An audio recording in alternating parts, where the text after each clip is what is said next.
நிறைய படங்கள்ல நடிச்சுக்கிட்டே இருந்து 42 வயசுக்கு மேல சூப்பர் ஸ்டார் ஆனவர் எம்ஜிஆர். ஒரே படத்தில் பராசக்தியில் நடிச்சு சூப்பர் ஸ்டார் ஆனவர் சிவாஜி சார். படத்தை பார்த்து என் ஃப்ரெண்ட்லாம் சொன்னாங்க, என்னடா நான் சென்சார் பண்ண என்னோட லூஸ்தனமாக பண்ணிட்டேன். நான் லூஸ் ஒரு படத்தில் நடித்தேன், சொன்னாங்க எல்லாம் பெர்ஃபெக்டாக பண்ணிட்டேன்னாங்க. உங்களுக்கு வாய்ப்பு இல்லைன்னா நீங்க முட்டாள் கிடையாது. உங்களுக்கு வாய்ப்பு வரப்போகுது, வாய்ப்பு வரப்போகுது. அதுக்காக ரெடியா இருங்க, ரெடியா இருங்க. நீங்க தான் பார்க்குன்னு வைப்பீங்கள, இங்கிலீஷில் வைப்பீங்கள. நாங்கள் இங்கிலீஷில் பேசக்கூடாது. நீங்கள் பூங்கான்னு வச்சுருந்தீங்கன்னா நாங்கள் பேச மாட்டோம். நீங்கள் பார்க்குன்னு வச்சதுனால நம்ம இங்கிலீஷில் கொஞ்சம் பேசுவோம். நல்லா இருக்கீங்களா? நல்லா. இந்த படம் வந்து நான் ஆல்ரெடி சொல்லிட்டேன், இந்த படத்தில் நான் நடிக்கலை. பட் கண்ணன், என் கண்ணன் கருப்பு கண்ணன் தான் சொல்லுவேன். அவர் வந்து எங்களோட அசிஸ்டன்ட் டைரக்டராக இருக்கும்போதே பழக்கம். நீங்கள் வாங்க, தயாரிப்பாளர் நீங்கள் வரணும்னு ஆசைப்படுறாரு, நீங்கள் வாங்கன்னு கூப்பிட்டாரு.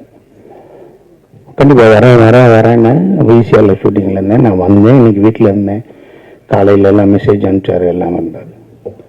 ஸோ எல்லா பேரும் நீங்கள் வரீங்களா, நீங்கள் வரேன்னு சொன்னீங்களாமே, நீங்கள் வரீங்களான்னு சொன்னேன்னு என் தம்பி அன்பு சிறு முதலீட்டாளர்கள் தலைவர் இருக்கார். அவர் நீ வரேன்னு சொன்னியாமே, நீ வரேன்னு அப்படின்னா எல்லாரும் பேசிக்கிட்டு இருக்கையில் நான் வரமாட்டேன் அப்படின்னு வீட்டில் கதை அடைச்சிட்டு படுத்திருக்கிறதுக்கு முறையாக இருக்காது. நான் வரணும். யார் யார் வரா? உதயகுமாரன் வர்றாரு, பேரரசனே வர்றாரு. சரி நம்மளும் போயிடுவோம். தமிழோட நான் வந்து ஒரு 10 இயர்ஸ்க்கு முன்னாடி சேது பூமின்னு ஒரு படம் பண்ணேன். அந்த படத்தில் நான் இருந்தேன். அதில் வந்து டிஎஸ் பாலையா சாரோட சன்னு ஜூனியர் பாலையெல்லாம் நடிச்சிருந்தார். அவரே சொன்னார், ஜூனியர் பாலையானே சொன்னார், அப்பாவோட ஒரு பாடி லாங்குவேஜ் உனக்கு இருக்குடா, பாலையா சாரோட இருக்குடா, என்னை விட உனக்கு அதிகமாக இருக்குடா அப்படின்னாரு. அதோட பெரிய பெருமை எனக்கு எதுவுமே இல்லை. ஆனால் தமனுக்காக இந்த ஃபங்க்ஷனுக்கு வரணும்னு நினச்சேன். தமன் யாருங்கிறீங்க? அவன் பெரிய ஒரு ஏர்லைன்ஸில் ஒரு 10 இயர்ஸ்க்கு பேக்கே அவன் 4.5 லட்சம் 5 லட்ச ரூபா சம்பளம் வாங்கக்கூடிய ஒரு பையன் தம்பி. அப்போ 10 இயர்ஸ்க்கு முன்னாடி அவன் அவ்வளோ பெரிய போஸ்டில் இருந்த பையன், பெரிய போஸ்டில் இருந்தாப்புல ஏர்லைன்ஸில், ஃபாரின்ல, எமிரேட்ஸில். அதெல்லாம் வேணாம்ட்டு இங்கே வந்து உட்காந்து பண்ணிக்கிட்டே இருக்கார். திடீர்னு பார்க்குறேன் ஒரு சீரியலில் லீடாக பண்ணுறாரு. திடீர்னு பார்க்குறேன், என்ன தம்பி எங்கடா இருக்க அப்படின்னு ஒரு முடின்னு ஒரு படம் பார்க்குறாரு. அதுக்கப்புறம் பார்க்குறேன் பார்க்கில் பறக்க வர்றாரு. உனக்கு இந்த சினிமா கண்டிப்பாக செய்யும்பா, நீ கவலையப்படாத. இந்த சினிமா நீ கவலையப்படாத. நீ 2 எக்ஸ்ட்ரீம்ஸ் இருக்கு.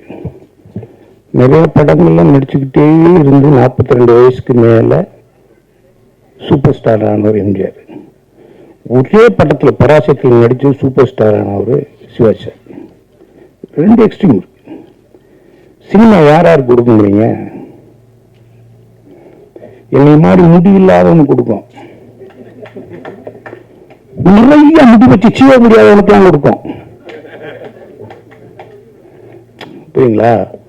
அதனால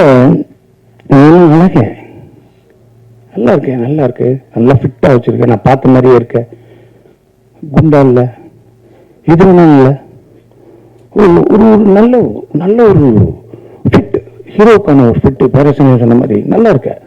இந்த படம் இல்லை ஓடிக்கிட்டே இரு. ஒரு படம் வரும், அந்த படத்தில் சைன் பண்ணிக்கலாம். உனக்கு சினிமா ஒன்று பாதுகாக்கும், சினிமா செய்யும்.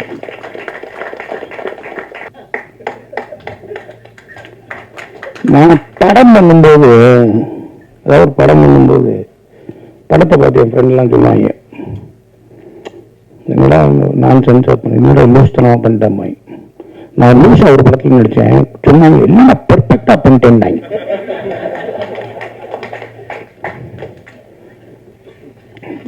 அசிஸ்டன்ட் டைரக்டர் ஒரு ரூம் வீட்டில் இருப்போம், முடிக்க போகிறேன். 6 அசிஸ்டன்ட் டைரக்டர் ஒரு வீட்டில் இருப்போம். எல்லா பேரும் வேலை, பிவாசு, உதயகுமார் சார், எல்லாரும் அவங்ககிட்ட வேலை பார்க்குறாங்க. நான் எல்லா பேர் கார் வந்தோன்னு மாப்பிள்ள ஓங்கார் வந்துச்சு, நீ படம் எல்லாத்தையும் ஏற்றி விட்டு கதை அடைப்பேன்.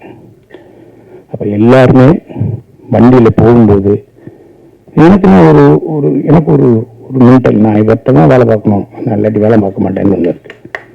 அப்போ கோயில் எல்லாத்துக்கும் போயிட்டு வராங்கன்னா எல்லா அசிஸ்டன்ட் டாக்டர் போகிற என் ஃப்ரெண்ட் தான் அசிஸ்டன்ட் டாக்டர், இப்போ இருக்க 2 கோடி 3 கோடி சம்பளம் வாங்குறேன், பெரிய டாக்டர் ஆகிறீங்க.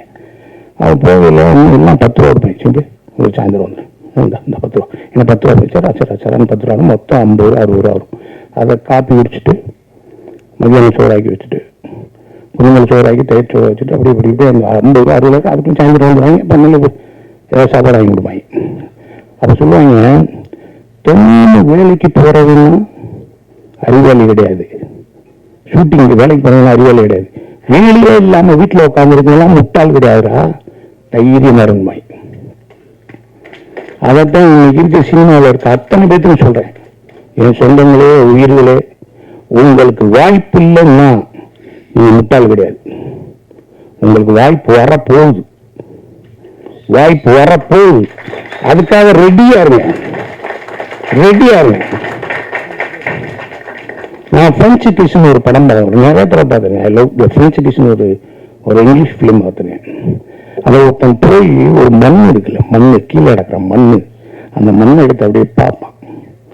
அவனோட சொந்த விளை நிலம், அவனோட விளை விவசாயம் பண்ணல, அந்த மண்ணை எடுத்து சொல்லுவான், இப்பயே நல்லா ரெஸ்ட் எடுத்துக்கங்க, அடுத்த வருஷம் நான் விவசாயம் பண்ண ஆரம்பிச்சிருவேன், வேலை பார்க்க ரெடியா இருங்கன்னு மண்ணுகிட்ட பேசுவாங்க. மண்ணுகிட்ட பேசுவாங்க.